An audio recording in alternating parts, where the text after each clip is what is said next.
बुध नाम है तो इसको सीधे बुद्धि से जोड़ दीजिए। बुध से बुद्धि का विचार होता है। बुद्धि हो गया तो बुद्धि से जुड़े सभी विषय बुध ग्रह में आ जाएंगे। बुद्धि में ही क्या आ जाता है? तर्क आ जाता है। बुद्धि ही तो तर्क करती है। बुद्धि ही क्या करती है? किसी चीज का एनालिसिस करती है, विश्लेषण करती है। तो बुध में बुद्धि है तो बुध से ही किसी चीज का एनालिसिस विचार करेंगे, किसी चीज की इंटेलिजेंस विचार करेंगे। इंटेलिजेंस बुद्धिमत्ता जो होती है वह बुद्धि, चूंकि बुद्धि है तो बुद्धि में ही तो बुद्धिमत्ता रहेगी। तो बुध में बुद्धि हो गई, बुद्धिमत्ता हो गई। बुद्धि ही तर्क करती है। तर्क वितर्क करना, चीजों को कारण सहित प्रस्तुत करना, ये सब इसमें आ जाता है बुध में। बुद्धि क्या करती है? तर्क करती है। तर्क वितर्क, कभी कभी कुतर्क भी हो जाता है। तो तर्क हो चाहे कुतर्क हो, वो बुद्धि में ही आएगा। बुद्धि कैसे तर्क करती है? बुद्धि मन को अपने हिसाब से मोड़ लेती है। बहुत बार ऐसे देखिए, हम और आप होते हैं, जो हमारा मन करता है हम उसी हिसाब से तर्क दे देते हैं। तर्क सही हो या गलत हो उससे नहीं मतलब, अपने हिसाब से हम जो हमारा मन कर रहा है उसी हिसाब से हम तर्क देने लग जाते हैं। कोई चीज इन जनरल नुकसान भी करती हो लेकिन हमारा उसके पीछे मन है तो हम उस चीज के 20 नुकसान को छोड़ करके 4 फायदे गिना करके उस चीज को अपने अनुसार करना चाहते हैं। तो बुद्धि से ही तर्क आती है। तर्क किसके अनुसार चलता है? मन के अनुसार। मन का कारक ग्रह कौन है? चंद्रमा। तो कहीं ना कहीं बुध की बुद्धि और तर्क चलाने में मन का भी योगदान होता है, चंद्रमा का भी योगदान होता है। इसलिए हमेशा याद रखिएगा कि बुध और चंद्रमा दोनों का अच्छा होना या दोनों का बुरा हो जाना ज्यादा प्रभाव डालेगा, क्योंकि मन और बुद्धि का संबंध है। जब आपका मायके जाने का मन होगा तो आपके पास 75 तर्क आ जाएंगे कि बच्चों की छुट्टी हो गई है, ठंडी हो गई है, हम 6 महीने से गए नहीं हैं। तो तर्क हम अपने हिसाब से ही तो करते हैं ना। ऐसे पुरुष है कहीं बाहर नहीं गए हैं तब पत्नियों से कहेंगे कि देखो हम इतना काम करते हैं, थक गए हैं, मानसिक दबाव रहता है, ये डांटता है बॉस, ऐसा वैसा, आप थोड़ा 5 दिन जाएंगे मित्रों के साथ घूमने। तो जो मन है उसी हिसाब से तर्क पैदा होने लग जाता है। तो मन और तर्क का संबंध है, इसलिए बुध और चंद्रमा का भी संबंध है। आपने पढ़ा होगा एक कहानी की, बुध चंद्रमा का पुत्र है। शास्त्र में कहा गया है कि बुध जो है चंद्रमा का पुत्र कहा गया। वास्तव में वह संकेतिक है। वास्तविक कारण यही है कि बुध जो है यानी बुद्धि यानी तर्क मन के कारण ही उत्पन्न होता है। मन ही तर्क को उत्पन्न करता है। तो जो जिसको उत्पन्न करे वह उसका क्या हो जाता है? पुत्र हो जाता है। तो इसीलिए बुध चंद्रमा का पुत्र कहा गया। जब भी बुध चंद्रमा से प्रभावित होगा, चंद्रमा का कौन सा भाव है? काल पुरुष की कुंडली के अनुसार देखेंगे तो चौथा भाव है। जब भी बुध चौथे भाव में होगा, चंद्रमा के साथ होगा, चंद्रमा की दृष्टि में होगा, तो आप देखेंगे ऐसे लोग बुद्धि का प्रयोग अधिक करने लगेंगे, क्योंकि तब बुद्धि को मन का भी सपोर्ट मिल जाता है। चंद्रमा मन है। मन वाला भाव कौन सा है? चौथा। मन का ग्रह कौन है? चंद्रमा। तो चौथे भाव में हो, कर्क राशि में हो, कर्क राशि भी तो चंद्रमा की राशि है आशीष जी। चौथे भाव में हो, कर्क राशि में हो, चंद्रमा की दृष्टि में हो, चंद्रमा साथ हो बुध के, तो आप देखेंगे ना ऐसे लोग थोड़ा अधिक ही दिमाग लगाते हैं। जहां दिमाग अधिक लगेगा वहां तर्क क्या होगा? ज्यादा निकल करके आएगा। जिस कारण वास्तव में जिसका कारण वास्तव में उस तर्क का वास्तविक कारण बुध नहीं, वास्तव में कौन हो रहा है? चंद्रमा हो रहा है, मन हो रहा है। मन ही उस बुध को विवश कर रहा है कि अधिक कारण उत्पन्न करिए, अधिक तर्क दीजिए। तो बुध अगर कुंडली में अच्छा होगा और चंद्रमा भी अच्छा होगा तो व्यक्ति के दो चीजें, मन और तर्क दोनों अच्छे हो जाएंगे। यानी व्यक्ति का मन अच्छी चीजों में तर्क लगाने को करेगा, खराब चीजों में नहीं तर्क लगाएगा।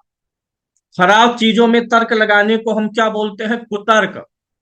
चंद्रमा जगह अगर खराब है तब बुध का तर्क कुतर्क में बदल जाता है। बेवजह की चीजों में व्यक्ति तर्क लगाएगा। अगर चंद्रमा अच्छा है तो तर्क भी अच्छी चीजों में लगाएगा, क्योंकि तर्क उत्पन्न होता ही मन से है। तो मन अच्छा होगा तो तर्क अच्छा होगा, मन खराब होगा तो तर्क भी खराब होगा।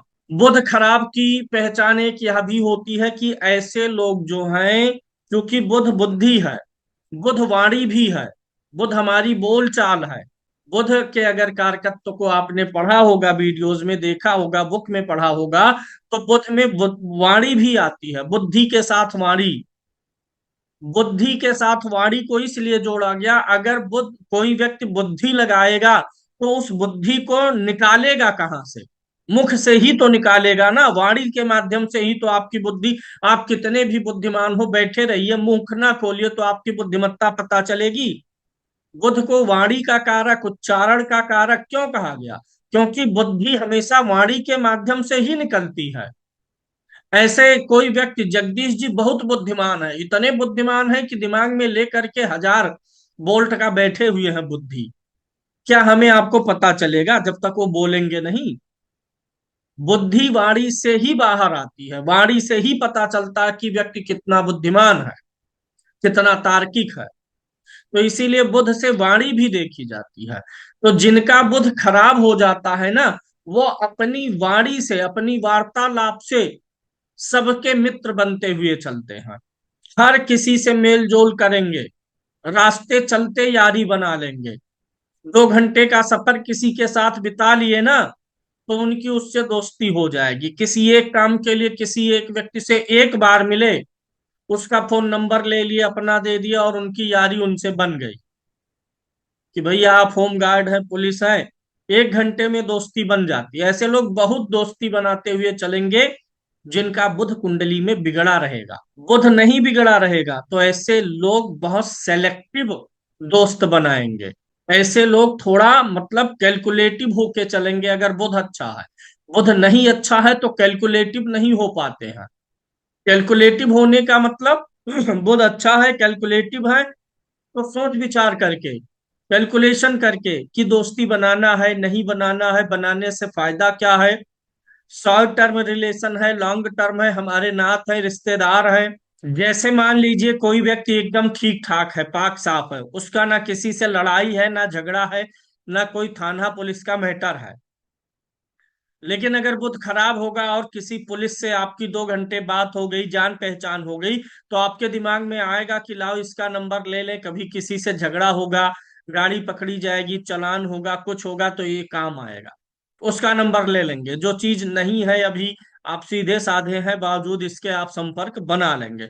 तो खराब बुध की एक पहचान यह भी होती है कि ऐसे लोग संपर्क बहुत अधिक बनाते रहते हैं, रास्ते चलते हुए संपर्क बनाते हैं। दूसरा, बुध से हम विचार करते हैं हुनर का।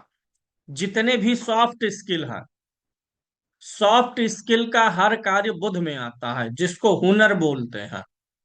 कोई भी काम कैसे करना है, हाउ टू, ये बुध ही बताता है। जिसका बुध मजबूत होता है ना, वो किसी भी काम को करने का तरीका अगर उनको नहीं पता है तो वो बिना किसी टीचर के, बिना किसी गाइडेंस के खुद भी सीख जाते हैं। जैसे मान लीजिए किसी को यूट्यूब चैनल बनाना है, उसमें क्या कीवर्ड, सब कुछ पूरा एकदम बढ़िया सेटअप। बुध अच्छा है तो आप अपने आप सीख जाएंगे, गूगल करके यूट्यूब से अपने आप सीखेंगे। बुध नहीं अच्छा रहेगा तो आपका दिमाग नहीं काम करेगा कि मैं कैसे करूं इसको, कोई मिल जाए, कोई बता दे। तो बुध अच्छा होने पर व्यक्ति हुनर, कौशल, किसी काम को करने का तरीका अपने आप सीखता हुआ चला जाता। क्यों? क्यों बुध में ये चीज क्यों शामिल की गई, हुनर, स्किल, क्रिएटिविटी? ऐसा क्यों किया गया? क्योंकि जो कुंडली का तीसरा भाव होता है, ये व्यक्ति के हुनर का भाव होता है, कौशल का भाव होता है, सॉफ्ट स्किल का भाव होता है, तीसरा भाव। और काल पुरुष की कुंडली से जब देखेंगे तो तीसरे भाव का स्वामी कौन पड़ता है? बुध। तीसरे भाव में मिथुन राशि पड़ेगी ना, तो बुध तीसरे भाव का स्वामी हो जाता है।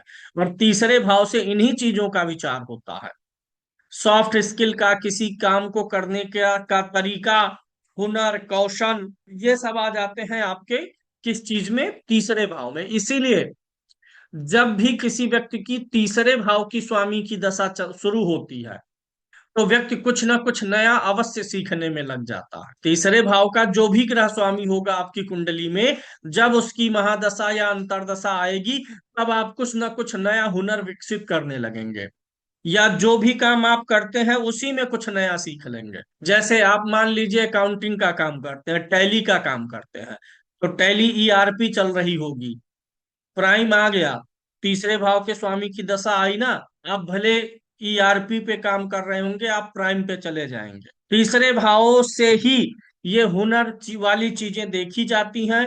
और काल पुरुष की कुंडली में तीसरे भाव में मिथुन राशि, जिसका स्वामी बुध, इसलिए सभी स्किल, हुनर, किसी काम को कैसे करना है, ये सब बुध में ही आता है। बुध की भी दशा आएगी तो आप कुछ ना कुछ नया सीखने में लग जाएंगे, और तीसरे भाव के स्वामी की दशा आएगी तो भी आप सीखने में लग जाएंगे। छठा भाव किस चीज का होता है? छठा भाव होता है समस्याओं का, परेशानियों का, रुकावट का, विघ्न का, रोग ऋण शत्रु का है ना छठा भाव।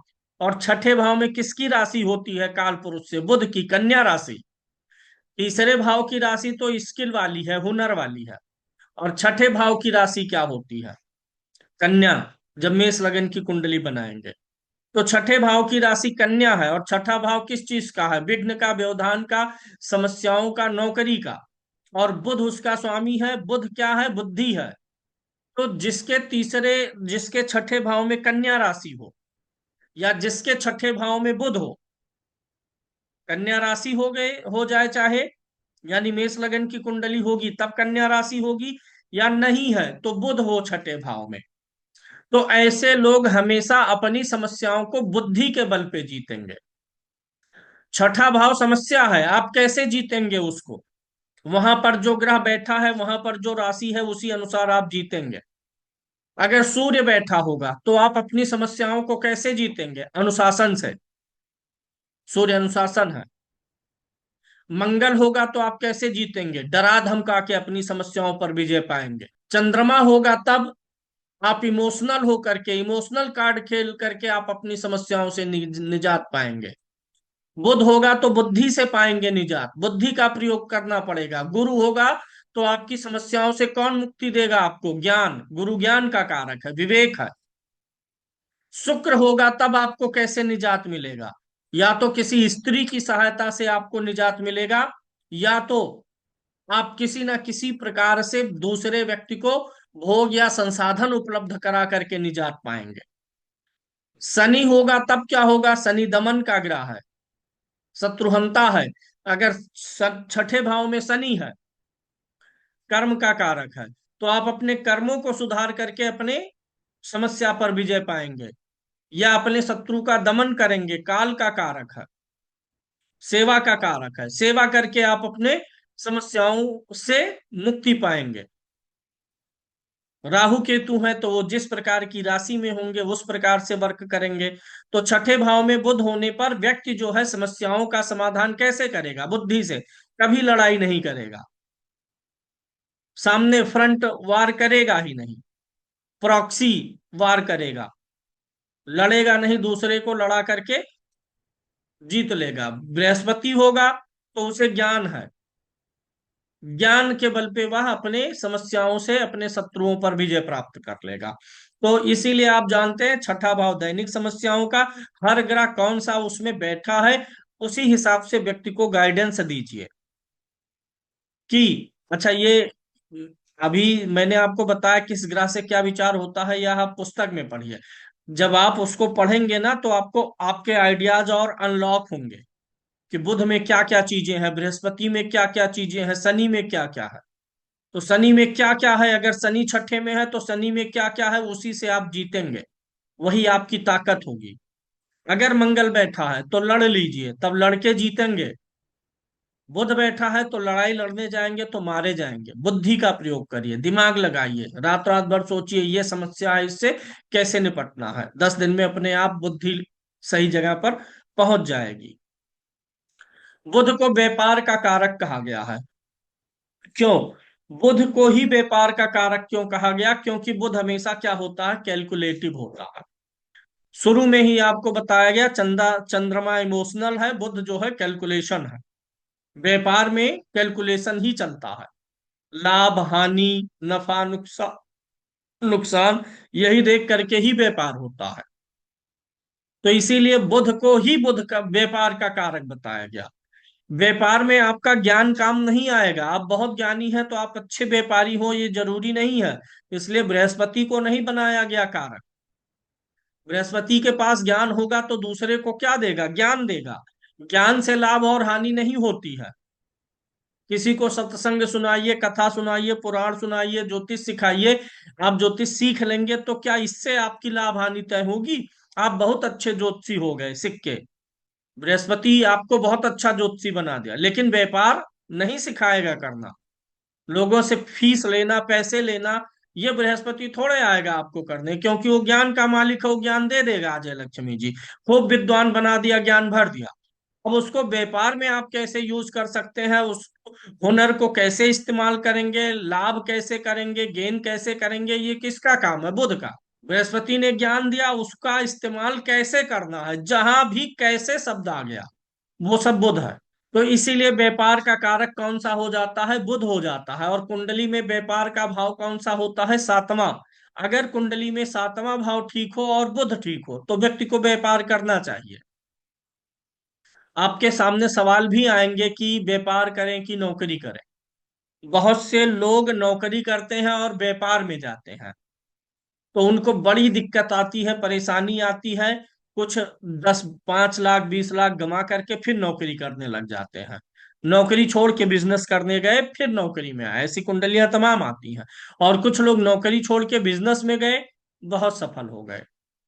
कुछ लोग बिजनेस शुरू किए, फिर नौकरी में आना पड़ा। तो ये डिसाइड होता है कैसे? अगर सातवां भाव अच्छा है और बुध अच्छा है तब आप व्यापार में सफल हो जाएंगे। और अगर छठा भाव अच्छा है और शनि अच्छा है तो आप नौकरी में सफल होंगे। छठा भाव नौकरी का है, सातवां भाव व्यापार का है। जब नौकरी के लिए देखेंगे तो शनि और छठे भाव को, और व्यापार के लिए देखेंगे तो सातवें भाव और बुध को। दसम भाव कर्म भाव है। पहले नौकरी और व्यापार का डिसीजन करने के बाद कर्म भाव मजबूत है तो उसी में आपका कर्म चमक जाएगा। क्योंकि नौकरी में भी लोग महीने का लाखों करोड़ों का पैकेज पा जाते हैं। तो कर्म भाव अच्छा होगा, वो आपके पैकेज को दर्शाएगा। भाई सब व्यापार कर रहे हैं लेकिन हर कोई करोड़ों का व्यापार थोड़े कर रहा है, कोई दुकानदारी भी कर रहा है। तो जो स्तर है, चाहे वो नौकरी हो चाहे व्यापार हो, उसका स्तर क्या होगा ये दसम भाव बताए। लेकिन नौकरी सही है कि बिजनेस सही है, ये चुनाव करना पड़ेगा छठे और सप्तम भाव से। अगर सही चुन लिए तब दसम भाव आपका एक्सीलेंट रिजल्ट देगा। कुंडली में सातवां भाव मजबूत है, बुध भी अच्छा है, लेकिन आप नौकरी कर रहे हैं तो दसम भाव की अगर मजबूत भी है तो भी पूरा बल नहीं लगा पाएगा। यानी दसम भाव को हमें छठे और सातवें भाव से मिलाना चाहिए। छठा मजबूत हो तो कर्म हम उसमें लगाएं, सातवां मजबूत हो तो कर्म हम उसमें लगाएं। तो सप्तम भाव जो है व्यापार का है। और मजे की बात देखिए राजेंद्र जी, सातवां भाव व्यापार का है और काल पुरुष की कुंडली से सातवें भाव में राशि कौन सी पड़ेगी? तुला। भाई मेष लगन की कुंडली काल पुरुष की कुंडली है, तो सातवें भाव में सातवें नंबर की राशि तुला ही तो पड़ेगी। सातवां भाव व्यापार का क्यों है हेमलता जी? क्योंकि सातवें भाव में काल पुरुष से तुला, तुला माने तराजू पड़ता है। तराजू का प्रयोग कहाँ होता है? नौकरी में कि व्यापार में? व्यापार में। तराजू मतलब नाप तौल, प्रॉफिट लॉस, कम ज्यादा, बैलेंस बनाना पड़ता है। इधर मैं 1 किलो रखा हूं, आपने 1 किलो का दाम दिया है कीमत, तो इधर मैं 1 किलो चीनी रखूंगा। तो तुला राशि सातवें भाव में ही आ रही है। तुला मतलब तराजू, इसीलिए सातवें भाव से ही व्यापार देखा जाएगा। और व्यापार के लिए आप क्या देख सकते हैं? तुला राशि अच्छी होनी चाहिए। तुला राशि कुंडली में कहीं भी पड़ रही हो तो तुला राशि में भी ग्रह अच्छे हो। अब पता चला तुला राशि जहां है वहीं ग्रहण दोष बन गया, चंद्रमा राहु एक साथ है तुला राशि में। चंद्रमा राहु एक साथ किस राशि में है? तुला में है, सातवें भाव में है। सातवां भाव व्यापार का, तुला राशि व्यापार का।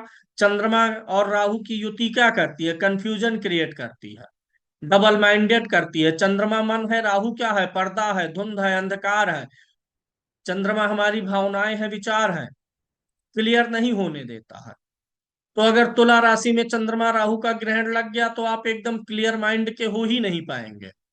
अगर अकेले चंद्रमा है या अकेले राहु है तो कोई प्रॉब्लम नहीं, क्योंकि अकेले चंद्रमा या राहु से कोई दोष थोड़े बनेगा। तो व्यापार के लिए सातवां भाव ठीक होना चाहिए, तुला राशि ठीक होनी चाहिए और बुध ग्रह सही होना चाहिए। सातवां भाव ही व्यापार का, क्यों? क्योंकि काल पुरुष की कुंडली कहती है सातवें भाव में तुला पड़ेगा, तराजू पड़ेगा। उसमें दो पड़ले होते हैं, एक तरफ वेट चलता है, एक तरफ उसके बराबर की चीजें। इसीलिए वैवाहिक जीवन भी वहीं से देखा जाता है, क्योंकि वैवाहिक जीवन में भी दो बांट पड़ते हैं, एक पति और एक पत्नी। दोनों बैलेंस रहता है तो चलता है, ऊपर नीचे हुआ तो खत्म। वैवाहिक जीवन लोगों का टूटते हुए आपने देखा होगा, क्यों टूटता है? क्योंकि इम्बैलेंस हो जाता है। पति बहुत डोमिनेंट हो गया या पत्नी बहुत डोमिनेंट हो गई। थोड़ा बहुत अच्छा, जब हम बाजार में सब्जी खरीदने जाते हैं तो क्या होता है, अगला व्यक्ति, अब तो डिजिटल आ गया है, कांटा जिसपे गिनती में लिखा, लेकिन वो भी कांटा तराजू ही तो है, डिजिटल भले भले है। वहां गिनती छपेगी, यहाँ उतना सामान जाएगा। और चाहे वो वाला तराजू लीजिए, दोनों एक ही चीजें हैं, बस खाली उपकरण का स्वरूप बदला है। अगर हम बाजार में सब्जी खरीदने गए, चीनी खरीदने गए, थोड़ा 10-20 ग्राम इधर उधर है तो हम ज्यादा बहस नहीं करते हैं। भाई चीनी लेने गए और 980 ग्राम है या 910 ग्राम उसने दे दिया, बहस नहीं। लेकिन ज्यादा अंतर हो जाएगा तो हम सामान लेंगे नहीं। ऐसे ही सातवें भाव में जब ज्यादा इम्बैलेंस हो जाएगा तब रिश्ता नहीं चलेगा। थोड़ा ऊपर नीचे तो रहता है, चलता है, एडजस्टमेंट बन जाता है। तो वैवाहिक जीवन के लिए और व्यापार दोनों के लिए सातवें भाव में तुला राशि पड़ी, व्यापार का ही है ये। अब यहाँ पर दो चीजें, एक चीज और समझ लीजिएगा यहीं पर, जब व्यापार के लिए हम देखते हैं तो कारक बुध होता है। सातवें भाव से जब व्यापार देखेंगे तो बुध ग्रह को देखेंगे, लेकिन जब मैरिड लाइफ के लिए देखेंगे तो शुक्र को देखेंगे। क्योंकि व्यापार में लाभ हानि है, और मैरिड लाइफ में क्या हमें देखना होता है? प्यार देखना होता, प्रेम। प्रेम होने पर ऊपर नीचे भी हम बर्दाश्त कर लेते हैं, लेकिन व्यापार में हम प्रेम नहीं देखते हैं, लाभ हानि देखते हैं। तो इसीलिए सातवें भाव से जब व्यापार देखेंगे तो कारक बुध को रखेंगे, लेकिन अगर मैरिड लाइफ के लिए देखेंगे तो भाव सातवां ही रहेगा, कारक शुक्र हो जाएगा, क्योंकि तब वहां पे डील प्रेम का होता है। तो सातवां भाव और शुक्र अच्छा होगा तो मैरिड लाइफ अच्छी चलेगी। इसीलिए आप बहुत बार ऐसे दिमाग में भी आता है, अगर सातवां भाव विवाह का भी है और व्यापार का भी है, तो किसी का विवाह अच्छा चल रहा है तो व्यापार भी अच्छा चलना चाहिए, व्यापार अच्छा है तो विवाह भी अच्छा होना चाहिए। जबकि ऐसा आपको नहीं मिलेगा अक्सर, कि अगर वैवाहिक जीवन अच्छा है तो व्यापार भी अच्छा हो, ये जरूरी नहीं है।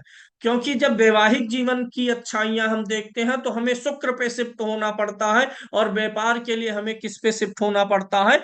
बुध पे होना पड़ता है। अगर आपकी तुला राशि अच्छी है तो आप कभी भी नुकसान नहीं उठाएंगे व्यापार में। अगर आपका सातवां भाव अच्छा है, आपका बुध अच्छा है, तो आप किसी भी प्रोडक्ट में कभी भी नुकसान नहीं सहेंगे। लाभ भले कम हो जाए लेकिन नुकसान आप उठाने वाले नहीं हैं। आठवें घर में बुध हो या वृश्चिक राशि में बुध हो तो क्या होता है? आठवां भाव किस चीज का है? रहस्य का है। आठवां भाव तो कुंडली का सबसे गहरा स्थान है, छिपा हुआ रहस्य इसी भाव में है। जैसे आप जमीन पे हैं, पृथ्वी पर हैं, 10 फीट का एक गड्ढा खोद दीजिए। जहां गड्ढा होगा, गहराई होगी, वहां पर थोड़ा सा क्या हो जाएगा? अंधेरा हो जाएगा। और आप कोई दीपक जलाइए, पृथ्वी पर जलाइए तो उसका प्रकाश फैलेगा, लेकिन एक बल्ब गड्ढा खोद करके गड्ढे में जलाएंगे तो क्या होगा? प्रकाश पूरा फैलेगा नहीं, गड्ढे में उजाला रहेगा लेकिन बाहर आने से रुक जाएगा। तो जो वृश्चिक राशि है और आठवां भाव है, ये गहराई का भाव है, ये रहस्य का भाव है। अगर बुध आपकी कुंडली में आठवें भाव में होगा या वृश्चिक राशि में होगा, तब क्या हो जाएगा? बुद्धि ज्यादा आपकी काम करेगी रहस्यमयी चीजों में, छिपी हुई चीजों में काम करेगी। अगर बुध आपका वृश्चिक राशि में है और या फिर आठवें भाव में है, तो आप ऐसे कामों में लगिए जहां पर चीजों को खोजना पड़ता हो, जहां चीजें सामने ना हो। यानी माइनिंग का काम ऐसे लोग कर सकते हैं। माइनिंग मतलब कोयले की खदान का ठेका लेना, बालू खोदना, मोरंग खोदना, एस्ट्रोलॉजी खोदना। एस्ट्रोलॉजी भी रिसर्च का है, पीएचडी करना, जहां पर चीजें सामने ना हो, खोज करके या खोद करके, खोज और खोद दोनों करके बाहर लाना पड़े, ऐसे कार्यों में व्यक्ति की बुद्धि ज्यादा चलेगी। अगर बुध उत्तम भाव में है या वृश्चिक राशि में है तो तब उन मामलों में व्यक्ति की बुद्धि ज्यादा तर्क पैदा कर पाएगी। तो बुध आपका क्या हो गया? बुध बुद्धि हो गया, बुध आपका तर्क हो गया, बुध आपकी वाणी हो गई, आपका उच्चारण हो गया, कम्युनिकेशन हो गया, बुध आपका तर्क हो गया, बुध बुद्धि है। और इसका संबंध किससे बनता है? मन से बनता है। कभी भी बुध का एनालिसिस करते समय हमें चंद्रमा को जरूर देख लेना चाहिए। बुध आपका हाउ टू है, किसी भी काम को करने का तरीका है, हुनर है, प्रेजेंटेशन है। देखिए, आपने बहुत बार देखा होगा कि बहुत से लोग बहुत विद्वान होते हैं, लेकिन विद्वान होने के बावजूद वो अपनी बातों को रख नहीं पाते हैं सामने। स्कूल के टाइम में भी कुछ टीचर ऐसे होते थे जिनको नॉलेज बहुत अच्छा होता था, लेकिन वो बच्चों को समझा नहीं पाते थे अच्छा। कुछ लोगों को नॉलेज है लेकिन समझा नहीं पा रहे हैं। ये जो समझाने का काम है, प्रेजेंटेशन का काम है, ये बुध में आता है। इसीलिए अगर गुरु अच्छा होगा तो ज्योतिष का ज्ञान अच्छा मिल जाएगा। आठवां भाव होगा अच्छा, ज्योतिष का ज्ञान अच्छा मिल जाएगा। लेकिन उसे प्रेजेंट अच्छी तरीके से करने का काम कौन करेगा? बुध करेगा। तो अगर गुरु और बुध दोनों अच्छे होंगे तो आप टीचर भी बन सकते हैं, एस्ट्रोलॉजी पढ़ा भी सकते हैं, या कोई भी विषय पढ़ा सकते हैं। आपका पढ़ाना लोगों को क्या लगेगा? रोचक लगेगा। अन्यथा सिर्फ आप ज्ञान की बातें करेंगे, प्रेजेंटेशन बढ़िया नहीं कर पाएंगे। जैसे प्रेजेंटेशन बढ़िया करने का मतलब क्या है? चीजों को कनेक्ट करके बोलना। काल पुरुष की कुंडली में सातवें भाव में तुला राशि है, तुला तराजू है, इसीलिए तराजू व्यापार है, तो सातवें भाव से व्यापार। अब इतनी चीजें कनेक्ट करना हमको कौन सिखा रहा है? खुद सिखा रहा है। नहीं तो मैं स्टेप बाय स्टेप कनेक्ट करते हुए चीजों को नहीं चल पाता, मैं सीधे बोलता सातवां भाव व्यापार का। बुध और गुरु की युति हो जाए तो ये बहुत अच्छी है। नॉट ओनली फॉर एस्ट्रोलॉजी, हर जगह अच्छी है ये। एस्ट्रोलॉजी बौद्धिक कार्यों के लिए तो अच्छी है ही, जीवन जीने में भी मदद करेगी। हर जगह बुद्धि में ज्ञान आ जाएगा। कहाँ कितनी बुद्धि लगानी है इस चीज का ज्ञान रहेगा आपको। बुध के साथ में गुरु का कॉम्बिनेशन, यानी गुरु का कॉम्बिनेशन लगभग हर ग्रह के साथ अच्छा है। गुरु तो सबको अच्छा बना देता है। तो अगर बुध वाणी है तो वाणी के माध्यम से हम क्या देते हैं? व्याख्यान देते हैं। वाणी से हम क्या देते हैं? भाषण देते हैं। तो भाषण से जुड़ा हुआ काम बुध में आ जाता है।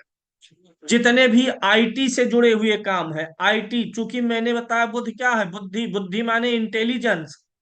और आजकल एक शब्द आप सुनते हैं, आर्टिफिशियल इंटेलिजेंस। चाहे वह प्राकृतिक बुद्धिमत्ता हो, चाहे आर्टिफिशियल बुद्धिमत्ता हो, यानी एआई भी बुध से ही देखा जाएगा। ये सॉफ्टवेयर बनाना, ऐप बनाना, जहां भी एआई काम कर रहा है, आर्टिफिशियल इंटेलिजेंस है, वहां बुध है। कुछ लोग सोने का काम करते हैं, आके पूछते हैं आर्टिफिशियल ज्वेलरी का काम कर ले। जहां कहीं भी आर्टिफिशियल आया वहां पे बुध को जरूर देखिए। एक हमारे परिचित के थे, यही वो सोने चांदी का काम करते थे, सुनार थे। तो परेशान थे, उनका बुध कुंडली में अच्छा था, वे काम को बदल नहीं सकते थे। तो हमने उनको सलाह दिया कि आप आर्टिफिशियल ज्वेलरी भी बेचिए। आर्टिफिशियल बेचना शुरू किए, अब सोने से ज्यादा वो आर्टिफिशियल में कमा रहे हैं। 500 की सोने की चेन बेच देते हैं, देखने में एकदम ओरिजिनल, कोई पकड़ ही नहीं सकता है। साल भर पहनिए, उसके बाद 500 में और क्या लेंगे। तो आर्टिफिशियल ज्वेलरी भी आजकल बड़ी अच्छी चल रही है। तो बुध अच्छा था उनका, इसलिए हमने उनको बताया। ज्वेलरी ही क्यों बताई? क्योंकि वो ऑलरेडी उस पेशे में है, उनका खानदानी पेशा है, सोने चांदी के काम में थे। तो आर्टिफिशियल ज्वेलरी बेचने लगे तो उनको सोने से ज्यादा फायदा हो गया, ज्यादा बिकने लगा वो सामान। तो बुध आर्टिफिशियल है। ये ऐप जो है, जितने भी आर्टिफिशियल चीजें हैं, इन सब में आ जाएगा बुध। बुध आईटी है, इंटरनेट है, इंटरनेट से आप जो भी काम, कोई आपसे पूछे कि मैं इंटरनेट पे काम करूं, ऑनलाइन काम करूं, ऑनलाइन कोचिंग पढ़ाऊं, ऑनलाइन अपना प्रोडक्ट डालूं, अगर बोध अच्छा है तो बोलिए। बोध अच्छा है तो व्यक्ति ऑनलाइन अपने व्यापार को ला करके ऑनलाइन काम करके सफल हो जाएगा। बुध नहीं अच्छा है तो ऑनलाइन के बजाय फिजिकल ज्यादा रखना उस व्यक्ति के लिए ज्यादा ठीक रहेगा। क्योंकि क्या है, बुध जो है वाणी का कारक है, बोलचाल का कारक है। तो इसीलिए बुध को अच्छा रखने के लिए हमें अपनी भाषा, बोली, वाणी, बोलचाल इनको सही रखना होगा। अगर हम गाली गलौज की भाषा बोलेंगे तो उसका सीधा असर किस पे जाएगा? बुध पे। अच्छा, बुध हंसी मजाक भी है, बुध कॉमेडी भी है। अगर आपका बुध अच्छा होगा तो आप हंसी मजाक भी करेंगे, कॉमेडी भी करेंगे। हंसी मजाक और कॉमेडी करके आप बातें करेंगे और लोगों को पसंद भी वही है कि भाई व्यक्ति हल्के फुल्के अंदाज में बोले, हंसी मजाक करे, वही अगले व्यक्ति को अच्छा भी लगेगा। आप गंभीर होकर के नाक की सीध में जाएंगे, नाक की सीध में बोलेंगे तो अगले व्यक्ति को आपका साथ क्या लगेगा? बोरिंग लगेगा। अगला व्यक्ति बोर होगा, आपका साथ नहीं पसंद करेगा। तो बुध अच्छा होने पर, जैसे मैंने शुरू में बताया कि ऐसे लोग मित्र बना लेते हैं, तो बुध अच्छा होगा अगर, तो लोग आपसे बोर नहीं होंगे, आपका साथ पाएंगे। तो आपकी भाषा बोली उनको क्या रखेगी? इंगेज रखेगी। और व्यापार में भाषा बोली का बड़ा महत्व है भैया। आपके भाषा बोली से क्या डिसाइड होता है? आपका व्यवहार। आप जैसा बोलते हैं अगला वैसा सोच लेता है कि व्यक्ति खड़ूस है, विनम्र है, पोलाइट है, क्या है। किसी व्यक्ति को पा करके प्रसन्न हो गए, दो शब्द मीठा बोल दिए तो व्यक्ति प्रसन्न हो गया। तो भाषा बोली का अभिजीत जी व्यापार में बड़ा महत्व है। खराब बोलेंगे, अपशब्द बोलेंगे, कड़वा बोलेंगे तो आपका व्यापार आपसे दूर जाएगा। मीठा, प्रसन्न, आनंद, विनोद, हास्य विनोद करके बोलेंगे तो अगला आपकी तरफ आकर्षित रहेगा। तो वाणी का जो है व्यापार से भी कनेक्शन है, इसीलिए दोनों एक ही ग्रह को दिया गया, बुध को। ये वाणी भी है, ये व्यापार भी है, क्योंकि व्यापार में वाणी का बड़ा अच्छा योगदान होता है। कहाँ योगदान होता है? क्लाइंट के साथ में। आप जिसके क्लाइंट होंगे वो आपसे अच्छा बोले, जो आपका क्लाइंट है आप उससे अच्छा बोले। तो इस प्रकार से बुध महाराज जो है जीवन के बहुत सारे क्षेत्रों को डील करते हैं। आज के कलयुग में बुध का महत्व बहुत अधिक है, क्योंकि सारे soft skill, IT, internet, artificial intelligence सब बुध है। बुध आपका अच्छा होगा तो आपको कोई भी चीज ऑनलाइन करना है, सीखना है, आप तड़ातड़ जल्दी जल्दी सीखते चले जाएंगे। अन्यथा जो है नुकसान हो जाएगा। बुध अगर अच्छा है तो आप अपनी वाणी पर, अपने व्यवहार पे संयम करेंगे। इसीलिए जब बुध वक्री होता है, वक्री बुध वाले जो है अपने वाणी के कारण से व्यापार में क्या करा लेते हैं? अपना नुकसान करा लेते हैं। बुध वक्री होगा, वाणी सही नहीं होगी, धैर्य रहेगा नहीं। अगला व्यक्ति, आपने बहुत बार देखा होगा कि कुछ लोग क्या करते हैं, अगला व्यक्ति आधी बातें बोलता है उसी बीच में टोकने लगते हैं। सही तरीका क्या है? अगला व्यक्ति बोल रहा है, अपनी बात पूरा करे, फिर आप बोलिए उत्कर्ष जी। लेकिन अगला व्यक्ति दो शब्द बोला नहीं, बीच में फिर उसकी पूरी बात नहीं सुने, आधी बात पे, मैं तुम्हें मारने, अब वो मारने बोला तो ये सोच लेंगे मुझे मारेगा। आगे हो सकता है वो बोलने वाला है मैं तुम्हें मारने से बचाऊंगा, वो नहीं सुने। वक्री है बुध तो ये लोग बीच में ही बातों को काटेंगे, बोलेंगे। इसीलिए वक्री बुध में कभी कभी व्यापार में नुकसान हो जाता, क्योंकि ऐसे लोगों को अपनी वाणी पे धैर्य नहीं रहता है, वाणी पे लगाम नहीं रह जाता है। तो ये आपका बुध ग्रह का हो गया। बुध वैसे शरीर में स्किन का कारक है। अगर बीमारी देखना चाहेंगे तो बुध में कौन सी बीमारी आएगी? स्किन वाली। बुध अगर 6, 8, 12 में है, केतु के साथ है, तो व्यक्ति को स्किन की प्रॉब्लम आएगी। बुध बुद्धि है। देखिए जब बुध जो है, हाँ एक बड़ा महत्वपूर्ण चीज याद आया, अक्सर सवाल आते हैं, बहुत बार आपके पास सवाल आएंगे कि कोई व्यक्ति शराब का, लिक्कर का बहुत आदी हो गया है, शराब पीने के बाद एकदम सेंस में नहीं रहता है, शराब वगैरह पीने के बाद वो एकदम मतलब ऐसी हालत में हो जाए कि दो दो तीन तीन दिन होश ना आए उसको, या एकदम से सेंसलेस हो जाए। इसमें बुध की भूमिका बहुत अधिक होती है, याद रखिएगा। जिसकी कुंडली में बुध अस्त होगा, जिसकी कुंडली में बुध नीच का होगा, ऐसे लोग शराब पीने के बाद में बिल्कुल शुद्ध बुध में नहीं रहेंगे। शराब पीने के बाद बहुत से लोग देखिए लड़ाई झगड़ा विवाद करते हैं, यही बुध वाले लोग होते हैं। बुधास्त होगा, नीच का होगा, तो ऐसा व्यक्ति ड्रिंकिंग करने के बाद लड़ाई झगड़ा करेगा, दो तीन दिन लगातार पी लेगा, तो फिर होश में नहीं आएगा, चार छह दिन लगेगा इसको कोई भूत प्रेत पकड़ लिया। तो ऐसे सवाल आने पर आपको उस व्यक्ति की कुंडली का बुध भी चेक करना होगा। ड्रिंकिंग तो होगा चंद्रमा के नाते, अगर चंद्रमा बिगड़ जाए कुंडली में और द्वितीय भाव बिगड़ जाएगा तो व्यक्ति ड्रिंकिंग करेगा। लेकिन ड्रिंकिंग के बाद में बुद्धि ही भ्रष्ट हो जाए, तो ये इसमें कारण कौन होगा? बुध। कि बुध कितना पीड़ित हो रहा है।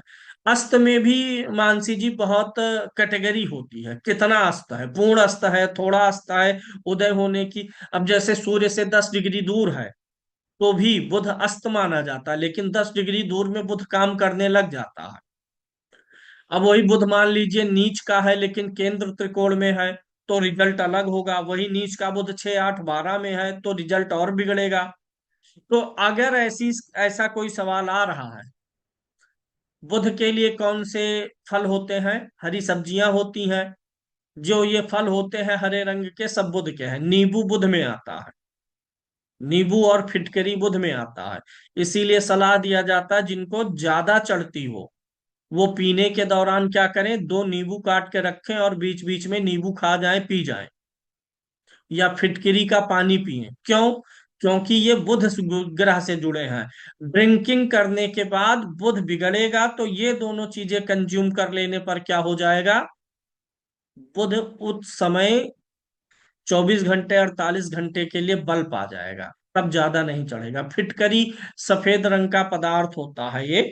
अक्सर जब पुरुष लोग दाढ़ी वगैरह बनाते थे पहले के जमाने में, अब तो डिटॉल लगाते हैं, पहले के समय में वो फिटकरी भी ऐसे दाढ़ी पे रगड़ लिया करते थे। एंटीसेप्टिक होती है फिटकरी। तो ऐसे बहुत सारे केस आएंगे, तो उसमें ये चीज अब आपकी मदद करेगी, आप पकड़ ले जाएंगे। तो बस आज इतना ही है। अगले क्लास में हम बृहस्पति महाराज को अध्ययन करेंगे। और कहिए तो कल डाउट ले लेते हैं, आप लोगों के सवाल ले लेते हैं, फिर आगे चलते हैं। क्योंकि अभी थोड़ा धीरे भी चलना है ताकि लोग वीडियोस देखने का मौका भी पा जाएं। इतना आसान है नहीं कि खाली देख लेंगे एक बार तो तैयार हो जाएगा, क्योंकि उसमें सब किस ग्रह से क्या विचार होना है, 50 50 पॉइंट है। तरीका यह है ना कि सब लिख डालिए। सूर्य ग्रह से क्या क्या विचार होता है ना, वही पुस्तकवा देख करके 10 बार लिख डालिए। चंद्रमा से क्या विचार होता है 10 बार देख देख के उतार लीजिए। 10 बार उतारने के बाद 60% चीजें आपके दिमाग में आ जाएंगी, 40 बचेंगी। तो वो पढ़ते सुनते देखते धीरे धीरे वो भी आ जाएगा। जो बिना लिखे हुए प्रैक्टिस करते हैं, अभ्यास करते हैं, वो हमेशा कमजोर ही